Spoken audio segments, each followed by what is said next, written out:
নমস্কার। আজকের এই আলোচনাতে সবাইকে আন্তরিক অভিনন্দন। আমি জ্যোতিষাচার্য, সংখ্যাতত্ত্ব এবং বাস্তু বিশেষজ্ঞ বরুণ অধিকারী। আজকের এই আলোচনার মধ্যে দিয়ে আমরা জানবো সম্পূর্ণ মে 2025 মেষ রাশির মানুষদের জন্য কেমন থাকতে চলেছে সেই সম্বন্ধে। সম্পূর্ণ মে মাসে নবগ্রহ কোথায় ট্রানজিট করবেন, কোথায় কোথায় দৃষ্টি ফেলবেন, কোন কোন গ্রহ রাশি পরিবর্তন করবেন।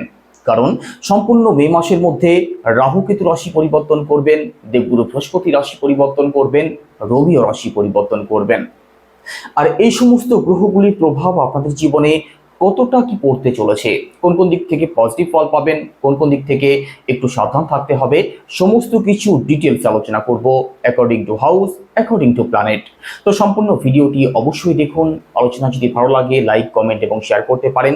আমার সাথে যারা পার্সোনালি যোগাযোগ করতে চাইছেন, জন্মছক যারা বিচার করতে চাইছেন, ভিডিও ডেসক্রিপশনে এবং ইন্ট্রোতেও নাম্বার দেওয়া থাকবে, আপনারা ফোন করে কিংবা হোয়াটসঅ্যাপের মাধ্যমে বুকিং করতে পারেন।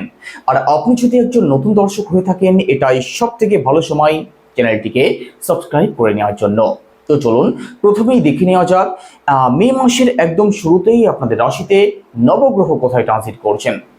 আপনাদের রাশিতে অবস্থান করছেন রবি অর্থাৎ সূর্যদেব, সেকেন্ড হাউসে রয়েছেন দেবগুরু বৃহস্পতি, আপনাদের ফোর্থ হাউসে অবস্থান করছেন আপনাদের রাশির লর্ড মঙ্গল গ্রহ, ষষ্ঠ ভাবে রয়েছেন কেতু গ্রহ, আর বাদ বাকি চারটি প্ল্যানেট যেমন রাহু, শুক্র, শনি এবং বুধ আপনাদের দ্বাদশ ভাবে ট্রানজিট করছেন। তো চলুন প্রথমেই স্বাস্থ্য দিয়ে শুরু করা যাক। আপনাদের রাশির লর্ড মঙ্গল গ্রহ, আর মঙ্গল গ্রহ আপনাদের ফোর্থ হাউসে নিচস্থ রয়েছেন। তবে দেখুন, এখানে স্বাস্থ্য সংক্রান্ত দিক নিয়ে বিশেষ কোনো দুশ্চিন্তার কারণ যে থাকছে সেটা কিন্তু নয়। স্বাস্থ্য মোটের উপরে আপনাদের ভালোই থাকবে। তবে বুধ আপনাদের দ্বাদশ ভাবে অবস্থান করছেন। বুধের অবস্থান যেহেতু দ্বাদশ ভাবে খুব ভালো থাকবে না, তো চর্ম সংক্রান্ত দিক থেকে একটু সিরিয়াস থাকার চেষ্টা করবেন। একই সাথে 14 তারিখের আগে পর্যন্ত আপনাদের মধ্যে রাগ জেদ কিন্তু অবশ্যই থাকবে। কারণ কি? কারণ আপনাদের রাশিতে রবি অবস্থান করছেন। তো 14 তারিখের আগে পর্যন্ত আপনাদের মধ্যে রাগ বেশি থাকতে পারে, জেদ বেশি থাকতে পারে, অ্যাটিটিউড একটু বেশি থাকতে পারে, একটু ইগো প্রবলেম থাকতে পারে। তো এই সমস্ত দিক থেকে একটু সিরিয়াস থাকার চেষ্টা করবেন। স্বাস্থ্যের কথা যদি বলা হয় তো স্বাস্থ্য আপনাদের ভালোই থাকবে। এবার পরিবার, সেকেন্ড হাউস থেকে পরিবারকে বিচার করা হয়। আপনাদের সেকেন্ড হাউসের লর্ডকে, আপনাদের সেকেন্ড হাউসের লর্ড শুক্র গ্রহ, শুক্র আপনাদের দ্বাদশ ভাবে তুঙ্গস্থ রয়েছেন। তো সম্পূর্ণ মে মাসে পারিবারিক দিক থেকে সাপোর্ট আপনি অবশ্যই পাবেন। তবে এখানে শুক্রের সাথে রাহু অবস্থান করছেন, শনি অবস্থান করছেন, বুধ অবস্থান করছেন। কিছু কিছু ক্ষেত্রে পরিবারের মানুষদের মধ্যে আপনি একটু আনসাসপেকশন লক্ষ্য করতে পারেন, একটু সন্দেহবাদিকতা লক্ষ্য করতে পারেন, একটু ডমিনেটিং নেচার আপনি লক্ষ্য করতে পারেন। তো এই দিক থেকে একটু সিরিয়াস থাকার চেষ্টা করবেন। বাদ বাকি পারিবারিক দিকটা আপনাদের অবশ্যই ভালো থাকবে। সম্পূর্ণ মে মাসে শুক্রের সাথে যেহেতু রাহু অবস্থান করছেন, খরচ কিন্তু আপনাদের হবে, বিশেষ করে 18 মের আগে পর্যন্ত। 18 মে পরবর্তী সময়টা সেভিংসের দিকটা আপনাদের ভালো হতে দেখা যাবে। তবে ইনকামের জায়গাটা কিন্তু আপনাদের ভালো থাকবে। তবে 18 মের আগে পর্যন্ত ইনকাম যেমন আপনাদের হবে, তার সাথে পাল্লা দিয়ে কিন্তু খরচও হবে। মিড মের পরবর্তী সময়টা সেভিংসের দিকটা আপনাদের বেটার হতে দেখা যাবে।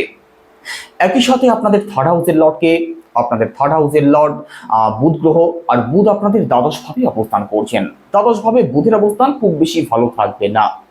তো সম্পূর্ণ মে মাসে কিন্তু একটু লেজিনেস আপনাদের মধ্যে লক্ষ্য করা যেতে পারে।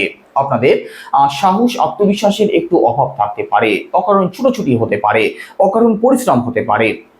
তো এই সমস্ত দিক থেকে একটু সিরিয়াস থাকার চেষ্টা করবেন। অনলাইন ডিজিটাল কাজের সাথে যারা যুক্ত আছেন, আপনাদের জন্য মে মাসটা একটু চ্যালেঞ্জিং থাকবে। আপনার ছোট ভাই বোন, কাছের আত্মীয় স্বজন, এদের সাথে কিন্তু বনিবনার দিক থেকে একটু প্রবলেম থাকতে পারে। তো একটু সিরিয়াস আপনাদেরকে থাকতেই হবে।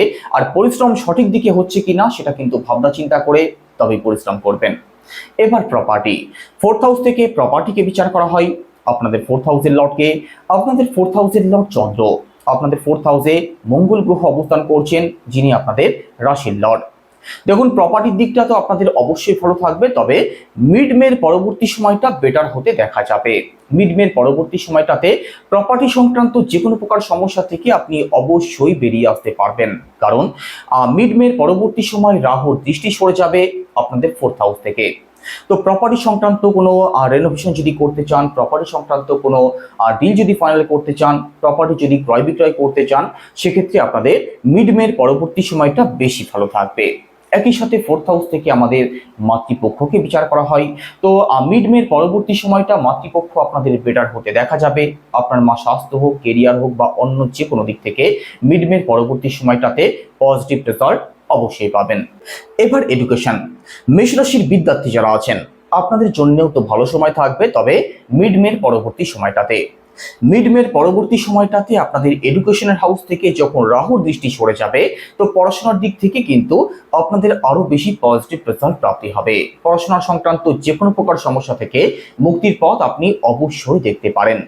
একই সাথে কোনো এক্সাম যদি থাকে, কোনো কম্পিটিশন যদি থাকে, বিশেষ করে সরকারি চাকরির কোনো পরীক্ষা যদি থাকে, তার জন্যেও অত্যন্ত ভালো সময় থাকবে। একই সাথে দেখুন, এডুকেশনাল কিছু পরিবর্তন যদি করতে চান অথবা নতুন কোনো অ্যাডমিশন যদি নেওয়ার থাকে, বাড়ি থেকে দূরে গিয়ে যারা পড়াশোনা করবেন ভাবছেন, আপনাদের জন্যেও মিড মের পরবর্তী সময়টা বেশি ভালো থাকবে। তার আগের সময়টা ততটাও ভালো সময় থাকবে না। তো এডুকেশনাল যে কোনো পরিবর্তন মিড মের পরবর্তী সময়টাতেই করার চেষ্টা করুন। এবার রিলেশন, পঞ্চম ভাব থেকে রিলেশনকে বিচার করা হয়। আপনাদের পঞ্চম ভাবের লর্ড রবি আপনাদের রাশিতে অবস্থান করছেন। 14 তারিখের পরবর্তী সময়টাতে রাশি পরিবর্তন করে আপনাদের সেকেন্ড হাউসে প্রবেশ করবেন। তো রাশিতে সেকেন্ড হাউসে রবির অবস্থান ভালোই থাকবে, তো রিলেশনের জায়গাটা ভালো থাকবে, এ বিষয়ে কোনো সন্দেহ থাকছে না। তবে 14 তারিখের আগে পর্যন্ত আপনাদের মধ্যে রাগ যেহেতু একটু বেশি থাকবে, এর প্রভাব যাতে আপনাদের রিলেশনে না পড়ে সেদিক থেকে একটু সিরিয়াস থাকার চেষ্টা করবেন। বাদবাকি রিলেশন আপনাদের অবশ্যই ভালো থাকবে। একই সাথে পঞ্চম ভাব থেকে আমাদের সন্তানকেও বিচার করা হয়। তো মেষ রাশির মানুষেরা যারা ফ্যামিলি প্ল্যানিং করবেন ভাবছেন, আপনাদের জন্য অতি উত্তম সময় থাকবে। সন্তান সুখ আপনাদের প্রাপ্তি হবে। সন্তানের দিক থেকে কোনো খুশির খবর, কোনো আনন্দের খবর আপনি অবশ্যই পেতে পারেন সম্পূর্ণ মে মাসের মধ্যবর্তী সময়ের মধ্যে। এবার দাম্পত্য জীবন, সপ্তম ভাব থেকে দাম্পত্য জীবনকে বিচার করা হয়। আপনাদের সপ্তম ভাবের লর্ড শুক্র গ্রহ, আর শুক্র গ্রহ আপনাদের দ্বাদশ ভাবে এক্সঅল্টেড রয়েছেন। তো শুক্র গ্রহের অবস্থান যেহেতু ভালো রয়েছে, সম্পূর্ণ মে মাসের মধ্যে আপনি এবং আপনার পার্টনার দুজনে মিলে যদি কোনো লং ট্রাভেলে যেতে চান, কোনো স্পিরিচুয়াল ট্রাভেলে যেতে চান, অবশ্যই যেতে পারেন। তবে দাম্পত্য সংক্রান্ত দিক থেকে খরচ আপনাদের একটু বাড়বে, এই দিক থেকে একটু সিরিয়াস থাকবেন। বাদবাকি দাম্পত্য জীবন আপনাদের ভালোই থাকবে। এবার ভাগ্য, নবম ভাব থেকে ভাগ্যকে বিচার করা হয়। আপনাদের নবম ভাবের লর্ড দেবগুরু বৃহস্পতি কোথায় ট্রানজিট করছেন? আপনাদের সেকেন্ড হাউসে ট্রানজিট করছেন, তবে রাশি পরিবর্তন করবেন। তবে 15 মের পরবর্তী সময়টাতে দেবগুরু বৃহস্পতি রাশি পরিবর্তন করে আপনাদের সেকেন্ড হাউস থেকে থার্ড হাউসে প্রবেশ করবেন। আর দেবগুরুর সপ্তম দৃষ্টি পড়বে আপনাদের নবম ভাবে ভাগ্যস্থানে, একই সাথে একাদশ ভাবেও দেবগুরুর দৃষ্টি পড়বে। তো 15 মের পরবর্তী সময়টাতে ভাগ্যের ফুল সাপোর্ট আপনাদের প্রাপ্তি হবে। ভাগ্যের দিক থেকে যে কোনো প্রকার বাধা বিপত্তি থেকে আপনি অবশ্যই বেরিয়ে আসতে পারবেন। হঠাৎ করে এমন কোনো পরিবর্তন আপনাদের জীবনে আসতে পারে যেটা আপনি কখনো কল্পনাই করেননি। একই সাথে দেবগুরুর দৃষ্টি যেহেতু আপনাদের একাদশ ভাবে পড়বে, তো ইনকামের জায়গাটা আপনাদের বেটার হতে দেখা যাবে। যে কোনো দিক থেকে সুখ সুবিধার জায়গাটা আপনাদের জীবনে আসতে দেখা যাবে। হঠাৎ করে বড় কোনো সফলতা আপনাদের প্রাপ্তি হতে পারে। মিড মের পরবর্তী সময়টাতে ঘর পরিবারে কোনো শুভ কার্য, কোনো মাঙ্গলিক অনুষ্ঠান যদি করতে চান, অত্যন্ত ভালো সময় থাকবে। একই সাথে লং ট্রাভেল আপনাদের হতে পারে, কোনো স্পিরিচুয়াল ট্রাভেল হতে পারে। আপনাদের পিতৃপক্ষ আগের থেকে বেটার হতে দেখা যাবে।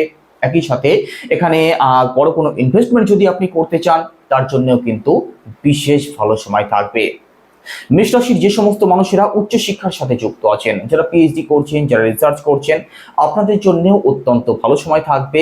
কারণ এই সমগ্র দিককে নবম ভাব থেকে বিচার করা হয়, আর ভাগ্যস্থানের লর্ডের দৃষ্টি পড়বে আপনাদের ভাগ্যস্থানে। তো এখানে যে কোনো দিক থেকে আপনি সফলতা প্রাপ্তির চরম শিখরে পৌঁছতে পারেন, তার কিন্তু পূর্ণ সম্ভাবনা থাকবে। এবার কেরিয়ার, দশম ভাব থেকে কেরিয়ারকে বিচার করা হয়।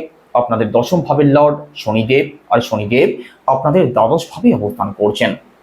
দেখুন, আপনাদের রাশিতে 7.5 যেহেতু শুরু হয়েছে, তো আপনার জন্মছকে শনিদেবের অবস্থান যদি ভালো থাকে, সেক্ষেত্রে কর্মজীবন নিয়ে দুশ্চিন্তার কোনো কারণ নেই, কাজ আপনাদের ভালো থাকবে। তবে যাদের জন্মছকে শনিদেবের অবস্থান অত্যন্ত খারাপ আছে, যাদের জন্মছকে শনিদেব রেট্রোগেট অবস্থায় আছে, অথবা শনিদেব যাদের জন্মছকে নিচস্থ আছেন, শত্রুক্ষেত্রীয় আছেন, তাদের জন্য কিন্তু কর্মজীবনের দিক থেকে একটু প্রেশার তৈরি হতে পারে, কাজ বেশি আসতে পারে, অকারণ হেডেক তৈরি হতে পারে। তো এই দিক থেকে একটু সিরিয়াস থাকার চেষ্টা করবেন। তবে যাদের জন্মছকে শনিদেবের অবস্থান ভালো আছে, তাদের দুশ্চিন্তার কোনো কারণ নেই, কাজ আপনাদের অবশ্যই ভালো চলবে। ব্যবসার কথা যদি বলা হয় তো সপ্তম ভাব থেকে ব্যবসাকে বিচার করা হয়। আপনাদের সপ্তম ভাবের লর্ড শুক্র গ্রহ আপনাদের দ্বাদশ ভাবে এক্সলটেড রয়েছেন। তো এখানে শুক্র গ্রহের দিক থেকে সাপোর্ট তো আপনি অবশ্যই পাবেন, তবে ব্যবসার কারক বুধের অবস্থান দ্বাদশ ভাবে খুব ভালো থাকবে না। তো ব্যবসা নিয়ে বিশেষ কোনো হেডেকের কারণ আছে সেটা কিন্তু নয়, তবে কখনো কখনো একটু আপ অ্যান্ড ডাউন আপনি লক্ষ্য করতে পারেন। ব্যবসাতে বড় কোনো ইনভেস্টমেন্ট একটু ভাবনা চিন্তা করে তবেই করবেন, তবে ব্যবসা কিন্তু আপনাদের মোটের উপরে ভালো চলবে। তো সম্পূর্ণ মে মাসে কি উপায় অবলম্বন করবেন? প্রথমত শনির বীজ মন্ত্র জপ করতেই হবে, সাড়ে সাথে যেহেতু শুরু হয়েছে। সেটা কি? ওম প্রাম প্রিম প্রমসা শনিশ্চরায় নমঃ, রোজ 108 বার। একই সাথে উদীয়মান সূর্যকে তামার পাত্রে লাল ফুল সহযোগে জল অর্পণ করুন, পজিটিভ রেজাল্ট অবশ্যই পাবেন। তো কেমন লাগলো আলোচনা কেমন লাগলো অবশ্যই কমেন্টে জানাবেন। সবাই ভালো থাকবেন। নমস্কার।